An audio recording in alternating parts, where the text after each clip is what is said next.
Shepherd's pie is a British staple. Everybody knows it, everybody loves it, but there's some recipes out there that don't do it justice. I'm going to show you my favourite way to do it, and I hope you guys will really like it too. It's something we all grew up with, having at home, mum and dad cooking them, but I'm going to show you how to get those good memories back, make it at home, and it will be beautiful.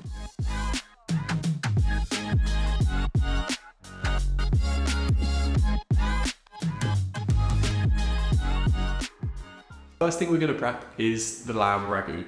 Too often I find it can be really watery, so I'm going to show you how I like to do it and make it that bit silkier, and smoother and richer. So to start, we need to prep all the ingredients. The first thing we need to do to make the shepherd's pie is the sauce. This is what really determines whether your shepherd's pie is good or bad and is an essential part of getting it right. Before we start browning the mince, I just want to mention a key to any good ragu is the vegetables you use. You can use a different variation if you want to, but here we're sticking with the traditional base of carrots, onions and celery. These will all add a beautiful depth and slight sweetness to the dish, which works very well for the rich lamb mince. If you're chopping lots of onions like this, actually just do it in the food processor. They're going to break down anyway. Stops you from crying. To get a good sear on the mince, you'll have to do this in batches to start with. Over a high heat, add 1 tablespoon of olive oil and start with half of the mince. This is the key to a good sauce. Properly browning the meat adds so much flavour and richness to the dish. We don't want any of this light grey looking meat that has just stewed in its own juices. This does nothing for the flavour and is a very common mistake that people often overlook. Place this into the pan and cook this for 5 to 10 minutes until you have a large amount of it in a dark brown and crisp colour. If you have a spatch guard or a cover, use it so you don't get spat on.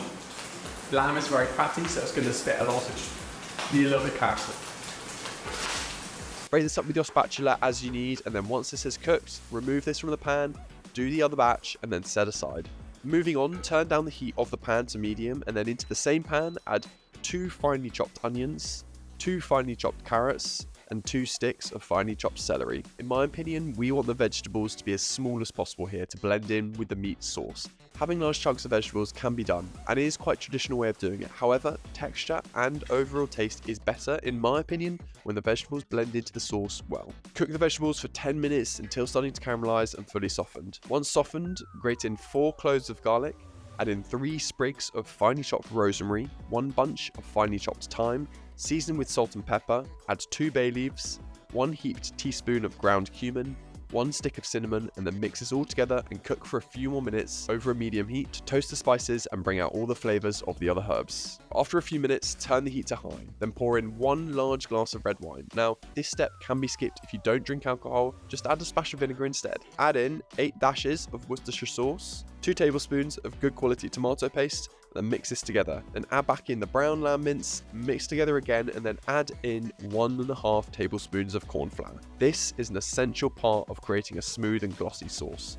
Too much and it will taste stodgy and floury, too little and the sauce will be watery. This helps achieve the perfect consistency with the sauce, trust me on this one. So mix in the flour and then once it's all combined and no lumps are visible, pour in 1 litre of lamb or beef stock, bring this to a gentle simmer, then cover with a lid and place into a fan oven of 140 degrees Celsius or 300 degrees Fahrenheit for 3 hours. Check this every hour, giving it a stir, and then after 3 hours is up, remove the lid from the pan, place the sauce back into the oven and cook for another 30 minutes to get some extra browning on top. Once cooked, remove the pan from the oven and leave the sauce to cool slightly. Moving on to the mash. To start, I'm going to add 12 potatoes into 1 medium-sized tray. I didn't weigh them here because, you know, a lot of people aren't going to weigh all their potatoes, so do this by eye, fill a medium tray, get about 12 medium to large sized potatoes and you're good to go. Prick some holes in the top of them to release any steam and then place them into the oven 200 degrees Celsius or 390 degrees Fahrenheit for 1 hour until cooked through. Once they're cooked, remove these from the oven. Now be careful, they will be boiling hot here. We've baked the potatoes and we're now going to scrape out all the inside and put it through a sieve so it's really nice and smooth for the mash. Cut them in half and leave them cool for a second, then scoop the potato out of the skins and place this into a saucepan. With mashed potatoes, you can just scoop out the potato, mash them with a masher. That is great. You can then use a ricer for the next level, and if you want to be extra bougie and extra smooth, the potatoes will literally be extra smooth. Then you can pass it through the ricer and then through a sieve. Honestly, for a mash like this, if you don't have all of these, that's all good because it is the topping on the pie. So a little bit of texture is quite nice. Save the skins for later because you can crisp them up in the oven, you can deep fry them. There's so much you can do with them. Potato skins are delicious. Ooh, that was hot, that was hot, that was hot, that was hot. Once you have the potatoes out of the skins, pass them through a ricer or a sieve, or mash by hand, then add in 100 grams of cold unsalted butter, 100 grams of double cream, 3 egg yolks, half a teaspoon of mustard, and 5 gratings of nutmeg. Adjust the seasoning to taste with salt and pepper, then mix well to combine. Now, if you want to keep this slightly warm, do this over a medium heat, but make sure you don't leave it to stick, otherwise you'll get a crispy layer of ash on the bottom, and this is never a good sign. Everything is now ready, so we're gonna build the dish, put it in the oven, and give it a taste.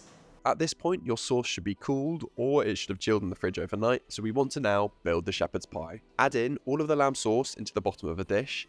Then we're going to add the potato into a piping bag. Now this is entirely optional. You can just add this in scoops, but if you have a bag, I like to do this because it just helps get a nice even layer of potato on top of the shepherd's pie. Smooth this out with the back of a spatula, and then we're going to do the classic thing on a pie here. We want to get a fork and scrape it across the top to create these little crevices and trenches on the top. And last but not least, a topping of cheese.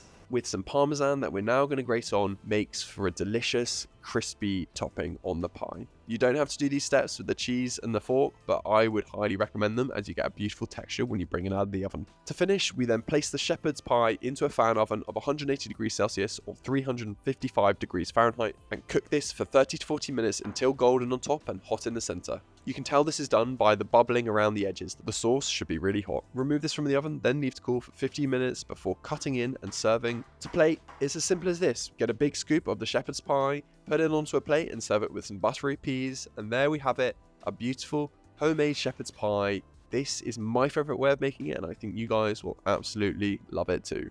Enjoy. And there we have our homemade shepherd's pie. This looks and smells absolutely amazing. That crispy layer on top of the mash is next level. You've got a lot of browning, it's crispy. You can just see how buttery it is and see how glossy and silky that sauce is. This is going to be good. So crispy. That, sorry mum and dad, is the best shepherd's pie I've ever had. Those few extra spices in the lamb ragu makes such a difference, and then cooking it for a long amount of time makes it really tender, rich, silky. All the butter, cream and milk in the mash as well makes it amazing, of course, why wouldn't it? And then that little topping of cheese, some fresh peas on the side. Honestly, this dish is an absolute winner. If you guys like this, make it, let me know how it goes, and I'm sure you will love it. If you enjoyed the video, please remember to subscribe, give it a like as it really helps me, and until next time, let's do some cooking. I can literally eat that whole thing right now.